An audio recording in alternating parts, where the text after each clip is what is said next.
No? O eto, ano ba to, si Dado ang magma-martial law?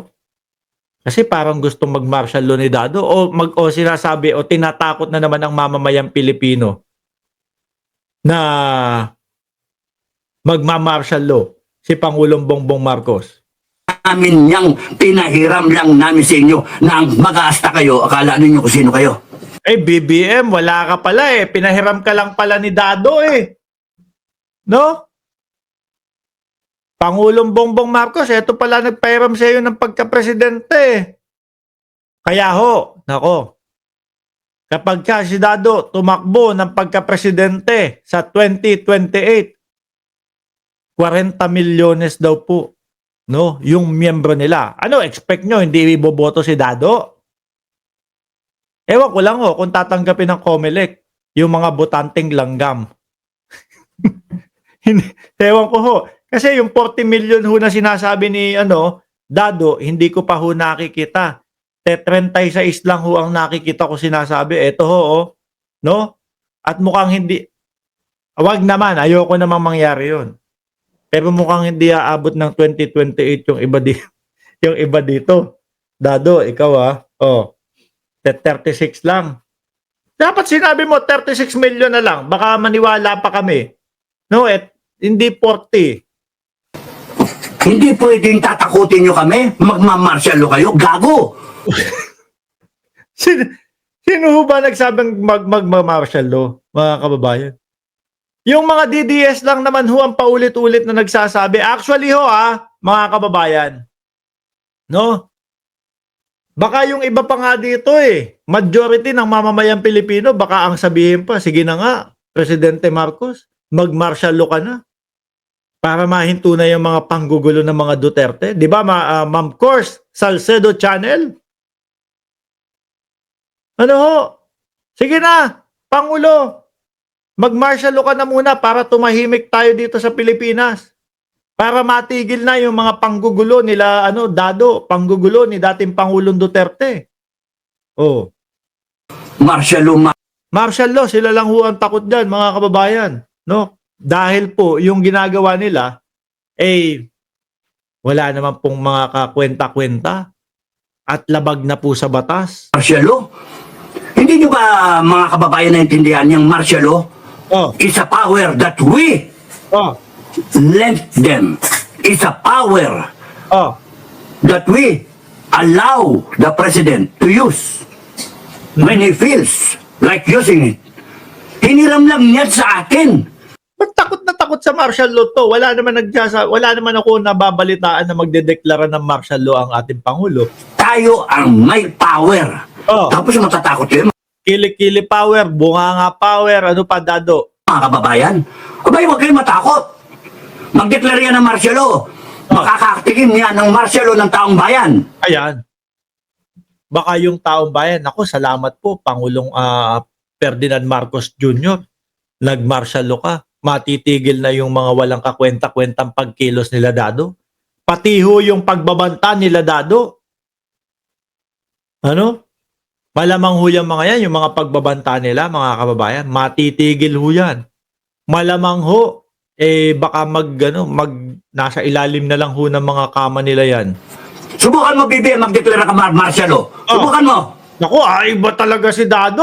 Pagkakapit si Trump.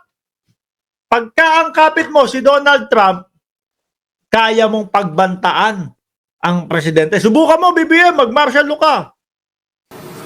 Makakakita kayo ng martial law ng taong bayan. Because yung power namin mas malakas kaysa sa inyo.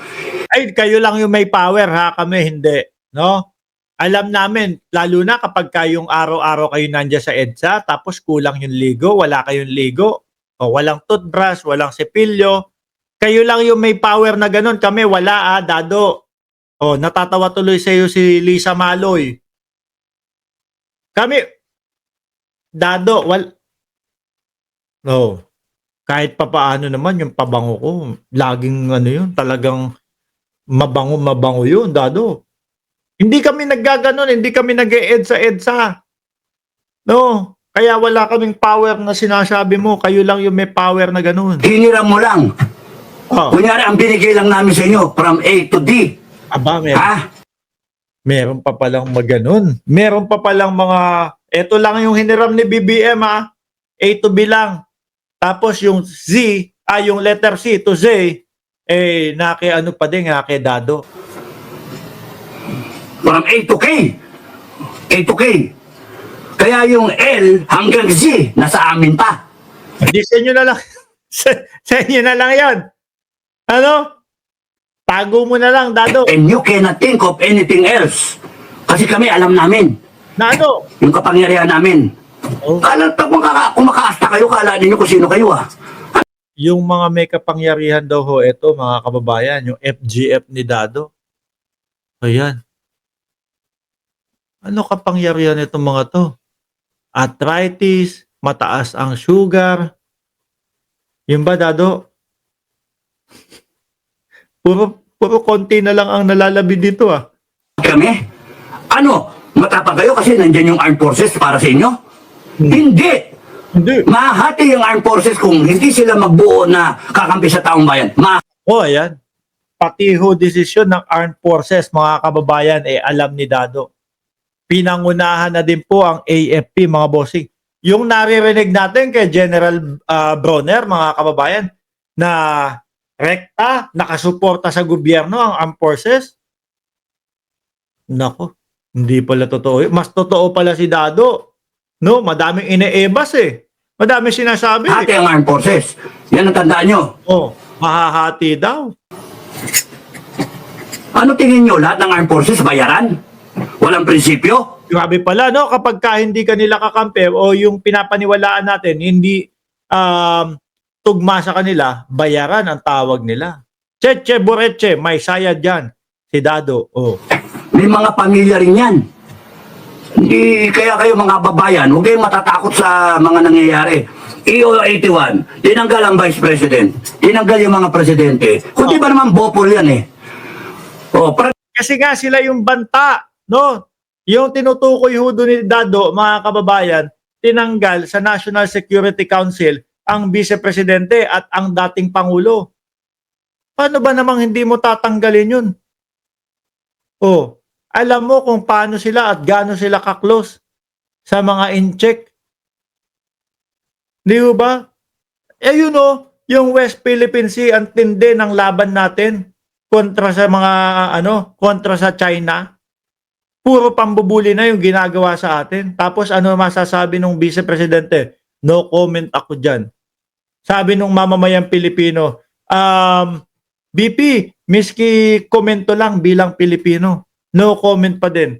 Tapos nandiyan si Pulong para ipagtanggol. Hindi trabaho ng Vice Presidente ang mag-comment sa West Philippine Sea. So alam mo na no? Na halos maka-China tong mga to, tapos nasa loob ng National Council, nasa loob ng National Security Council. Baka syempre iisipin ng mga kasapi doon, baka si Inday Sara ang nagchuchuchu sa atin sa China Baka etong mga plano natin sinasabi sa China sibak, tanggal, alis. Di ba, Dado? Paraning na paraning, takot na takot. Gusto niyang Talagang katatakutan mo yun. Baka mamaya yung mga pinaplano para manatili ang kapayapaan ng Pilipinas ichinututudo sa sa China. babaguhin mo pa. Ang tagal-tagal ko nang sinasabi sa mga nakaraang kong vlog. I-convene mo na yung National Security Council. Aba, hindi mo kinukonvene. Ngayon babaguhin mo yung sangkap. Gago ka pa. May utusan si Dado, malupit, presidente. Paano ho kasi si Trump yata ang niya, ang backer niya, na naniniwala na may pakialam si Trump sa Pilipinas pagdating sa paggugobyerno. Akala mo galing-galing mo. Sinong loko-loko ang nag-advise sa'yo? Ha? Ikaw naman, loko-loko ka rin. Pipirman mong EO 81. Sinong tinakot mo? Di ikaw, loko-loko. Mga kababayan, bukas na ulit, no? Panay loko-loko naman itong mga binablog natin, pinag-uusapan natin Hindi, bukas, pangako ko sa inyo. Wag na nating i-vlog si Dado bukas. Sige nga, ito, tatanungin ko kayo dyan. Press 1. kung gusto nyo, si Dadu ulit bukas, paggising ninyo. O press 2, kung ayaw nyo na si Dado. O yan ha, bago tayo magtapos. Press 1, kung gusto nyo, si Dadu na naman ang topic natin bukas. No, malupit malupit magbanta eh. O press 2 kung ayaw nyo na kay Dado, kung umay na kayo kay Dado.